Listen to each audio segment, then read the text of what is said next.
सभी मित्रों को जय जय सिया राम। प्रभु श्री राम की कृपा हमारे सभी मित्रों पर बनी रहे, यही हमारी मंगल कामना है। तो मनुष्य के बार बार जन्म मरण का कारण क्या है? गोस्वामी तुलसीदास जी लिखते हैं रामचरितमानस में कि बड़े भाग मानुष तनु पावा, सुर दुर्लभ शब ग्रंथ निगावा, साधन धाम मोक्ष कर द्वारा, पाई न जही परलोक सुधारा, सो परत्र दुख पावई, सिर धुनि धुनि पछताई, काल ही कर्म ही ईश्वर ही मिथ्या दोष लगाई। प्रत्येक जीव इंद्रियों का स्वामी है, परंतु जब जीव इंद्रियों का दास बन जाता है तो जीवन कलुषित हो जाता है और बार बार जन्म मरण के बंधन में पड़ता है। वासना ही पुनर्जन्म का कारण है।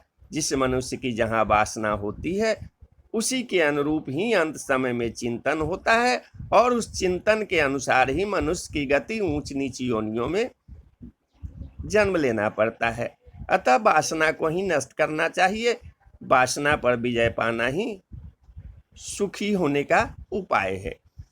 तो आइए भगवान श्री कृष्ण और रुक्मिणी जी की एक कथा को सुनाते हैं कि कृष्ण महल में घूम रहे थे। रुक्मिणी जी स्वयं अपने हाथों में जल लिए उनके लिए सेवा में खड़ी थी। अचानक श्री कृष्ण हंसने लगे।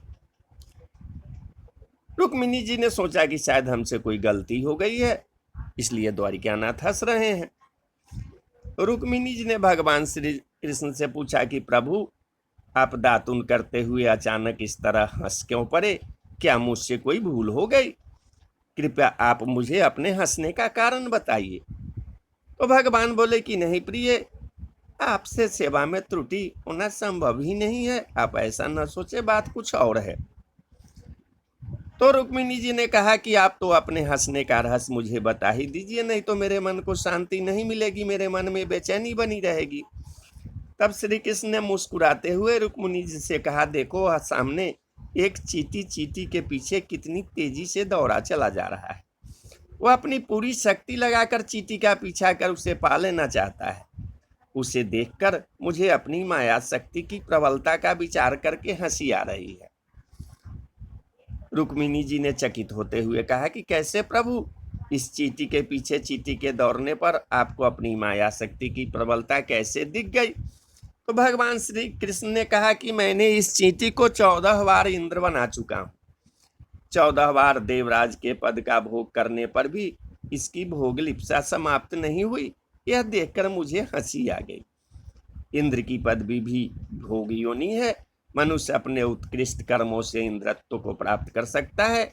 100 अश्वमेध यज्ञ करने वाला व्यक्ति इंद्र पद प्राप्त कर लेता है, लेकिन जब उनके भोग पूरे हो जाते हैं तो उसे पुनः पृथ्वी पर आकर जन्म ग्रहण करना पड़ता है। और प्रत्येक जीव इंद्रियों का स्वामी है, परंतु जब जीव इंद्रियों का दास बन जाता है तो जीवन कलुषित होता है और बार बार जन्म मरण के बंधन में पड़ना पड़ता है। वासना ही पुनर्जन्म का कारण है।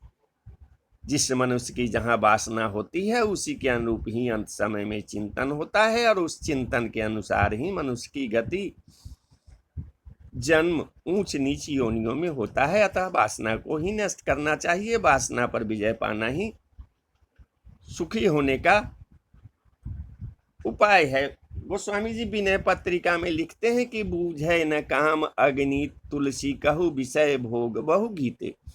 अग्नि में घी को डालते जाइए, वह और भी धधकेगी। यही दशा काम वासना की है। उसे बुझाना हो तो संयम रूपी शीतल जल डालना होगा। संसार का मोह छोड़ना बहुत कठिन है। वासनाएं बढ़ती है, भोग बढ़ते हैं, इससे संसार कटु हो जाता है। वासनाएं जब तक छीन न हो तब तक मुक्ति नहीं मिलती। पूर्व जन्म का शरीर तो चला गया, परंतु पूर्व जन्म का मन नहीं गया। भगवान श्री कृष्ण गीता में कहते हैं कि तृष्णा के समान कोई दुख नहीं है और त्याग के समान कोई सुख नहीं है।